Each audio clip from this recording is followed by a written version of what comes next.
Good morning and greetings from Coeur d'Alene, Idaho. It is an absolutely beautiful city, so beautiful that it makes me a little bit more nostalgic of going back to Denver and just makes me homesick, right? So in this, I'm actually going to be going over all the things that people have expectations for and it is not met with moving to Denver. So these are the biggest mistakes that people make when they move to Denver. So without further ado, let's just get right into it.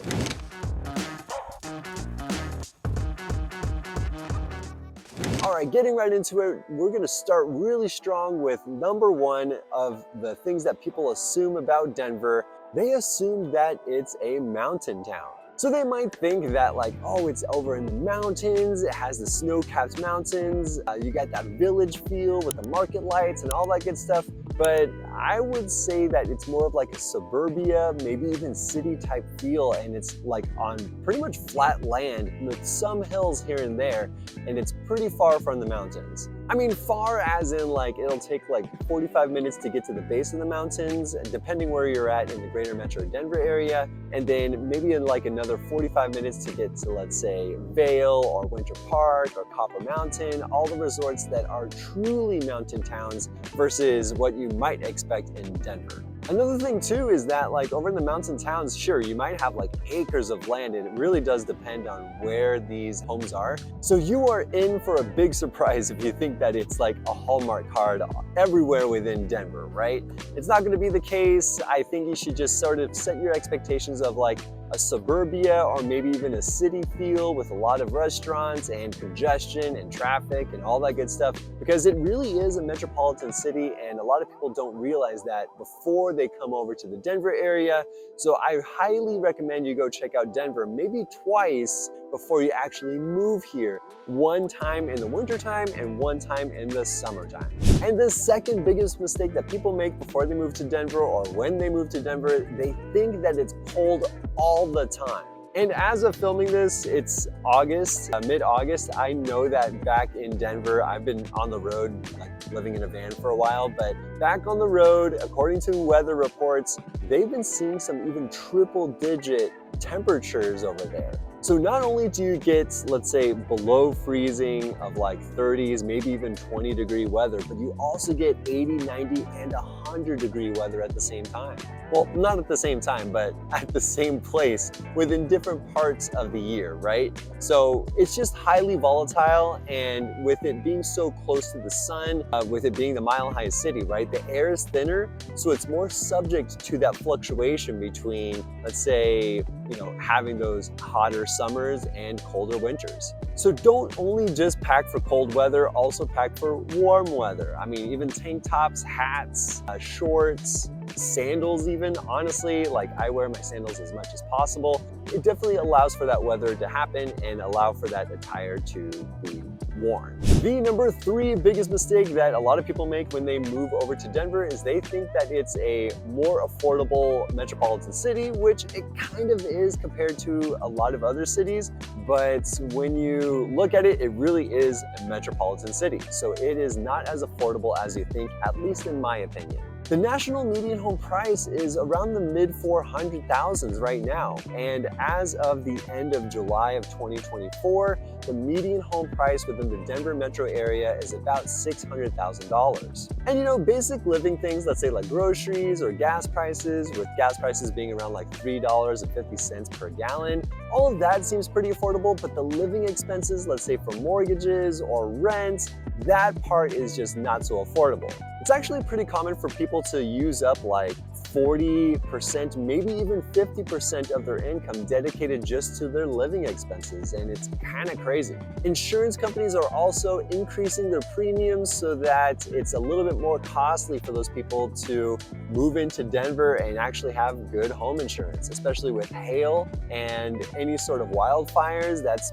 getting more common as the temperatures start to rise in the Denver area. So there's a lot of extra fees or a lot of extra accommodations that you need to make in order for you to be able to afford a place in Denver. And for living expenses, if you don't want to dedicate like 40% or 50% of your income just dedicated to living expenses, what you should do is house hack. I mean, renting out the basement in Denver, there's basements. So if you find a separate entrance going into the basement and have someone live in there and like make you $2,000 a month, that cuts your living expenses in half.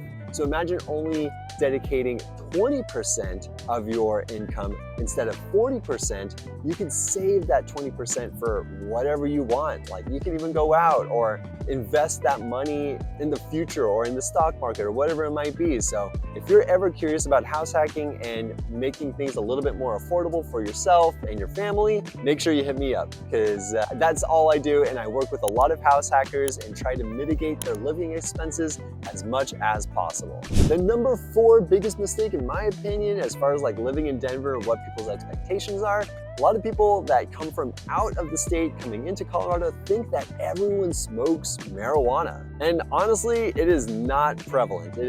Like people treat it as if it was alcohol, right? Where you're not allowed to smoke it outdoors and just be in public, but it's not prevalent, but it is accepted. And honestly, with the weed smells, I smell a lot more in Seattle and Portland, or even California, honestly. So Colorado is much more respectful in that regard. I think there's a lot of people that have that negative connotation, especially with marijuana, but I honestly do not see it as prevalent as, let's say, other states having that legalized. But if you are interested in the cannabis culture, I mean, no shame in it. A lot of people are getting more interested in it. You should go check out the local business that's coming out in October called Cirrus Social Club, CIRRUS Social Club. Pretty interesting, really cool, like laid back vibe. I feel like they're trying to capture like that bar feel with marijuana. So I mean, it's like a hangout spot. I mean,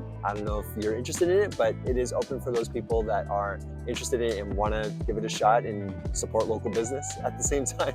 And the number 5 mistake that people make when they move over to Denver is not work with me. I'm a licensed real estate agent here in the Denver area, and I want to make sure that you're making the right decision for whatever your goals are, whatever your strategy is, and make sure that you're making the right decision. So hit me up. Feel free to call me, text me if you want to reach me. All my information is down below in the description. On to number 6 of the biggest mistakes that people make when they move over to Denver. They think that it's all about cowboys and ranches and having all these huge plots of land, and that is definitely not the case. This might have been true back in the 80s, but I mean, we're in 2024. That was like 40 years ago, and maybe it was even before that. But I think now it is widely considered like a city, especially with big tech coming in, a lot of these big industries coming in, and hospitals. I mean, it has seen a transformation over the past 40, 50 years, especially as seen by the locals. Sure, you might enjoy the flannel, the jeans, and even the boots, and that's completely fine. You won't look out of place if you wear that in Denver. But I think the closest thing to farms to the city and what that comparison is over at the farmers markets. There's a lot of people that bring in that food into the local scene, and a lot of people appreciate that and want to help out the local economy at the same time. And the last thing I'll say about that, especially with the city folk that are here, I mean, I consider myself city folk as well. In 2022, 62.9% of the residents within Colorado, or Denver specifically, are college graduates. So there's a really high level education, and there's people here that have that higher education already built in. So they're looking for higher paying jobs rather than working on farms. And so that life of like the ranchers, the cowboys, and all that good stuff, that should be left behind and should not be mistaken with the current living situation here in Denver. On to number 7 of the biggest mistakes that people make when they move over to Denver is they forget about the dry climate. And it is definitely dry there in Denver. So you gotta have that chapstick on lock, you gotta have that lotion on lock, especially like after a shower or something like that. I mean, I always have that like big old quart size of that Lubriderm or whatever it is, just to make sure that I don't get all ashy. So for real though, it is dry, and that's mainly based on the lack of humidity. So there's not many bodies of water to regulate the temperatures versus, let's say, San Diego, where it's like You're right next to the Pacific Ocean, so the climate rarely changes from like 50 to 80 degrees. Like it just stays within that pocket. Versus Denver, it goes from like 100 degrees all the way down to, let's say, 30 or 20 degrees year round. So with that dryness and lack of humidity, being in the sun can feel scorching, but being in the shade feels nice and pleasant. And opposite can be like that situation. If you're in the wintertime, like being in the sun when it's really cold out feels really good. And if you're in the shade at the same time, you just start feeling really chilly. Also, the dry weather does have a cool effect on the snow. So the people that come from the Midwest or New England states that have these intolerable like winters, they enjoy the wintertime over in the Denver area just because of how dry it is versus like that wet snow that stays all year. No one really likes that stuff, so a lot of people that are used to winters enjoy the Denver winters. One more thing about the weather is make sure you wear your sunscreen. I mean, you are closer to the sun, the atmosphere is thinner, and I do not want you to get sunburnt or even sun cancer, skin cancer, that's what it is, not sun cancer. And on the subject of weather, we're gonna move on to number 8 on the biggest mistakes people make when they move over to Denver and expectations. They forget about hail. Hail is definitely a thing, especially in the summertime.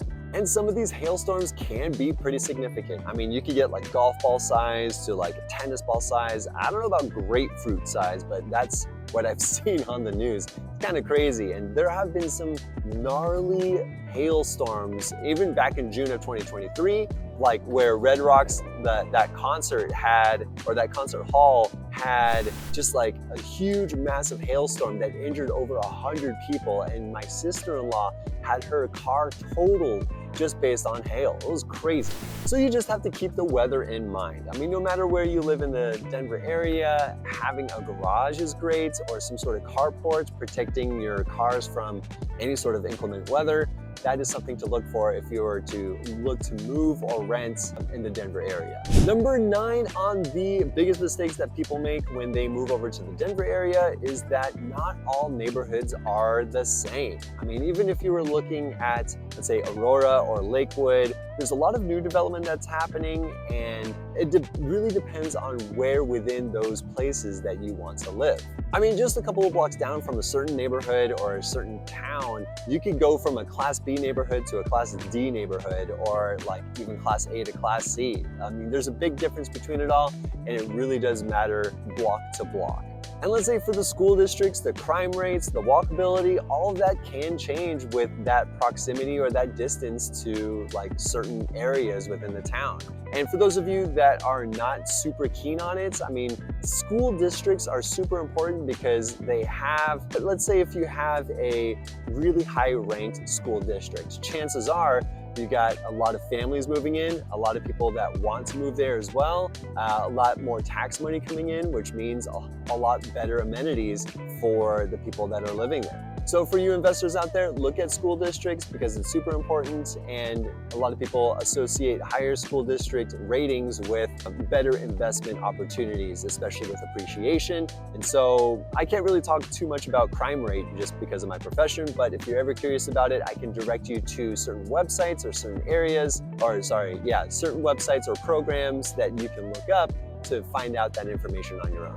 Here's the 10th mistake that people make when they move over to the Denver area is they don't realize how competitive the job market is. The job market in Colorado can be really competitive, especially in the healthcare or even tech industries. And not only that, but myself included and my wife, like we're remote workers. So the jobs are there within Denver, but you don't necessarily have to be in Denver in order for you to work within that job or that industry. So needless to say, I'm not much of a recruiter or person that's all about the W-2 job, but make sure you have something lined up before you quit your job. And I feel like it's always better to interview first before you interview while you have a job, just so that you're not panicking, you're not desperate, and you accept something that is not in your favor versus having something lined up that is a better opportunity versus what you have right now. Another thing too is the reason why it's so competitive is because because sure, a lot of employers are coming in and giving a lot of jobs to these people that are within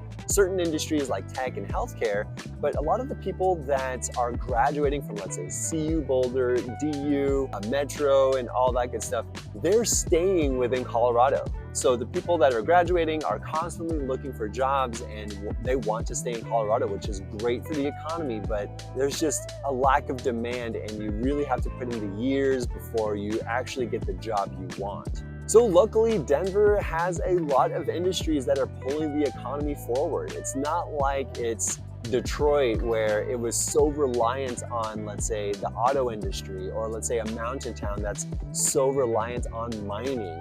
There's a lot of industries that are just accumulating that economy and making that really shine, especially with income coming in and GDP and all that good stuff for the city of Denver and even Colorado. All right, that's the 10 things that I think people are making the biggest mistakes for living in Denver. This is just an accumulation of knowledge and me asking other people what they think about, their initial impressions of Denver and any sort of changes that they would have made as well.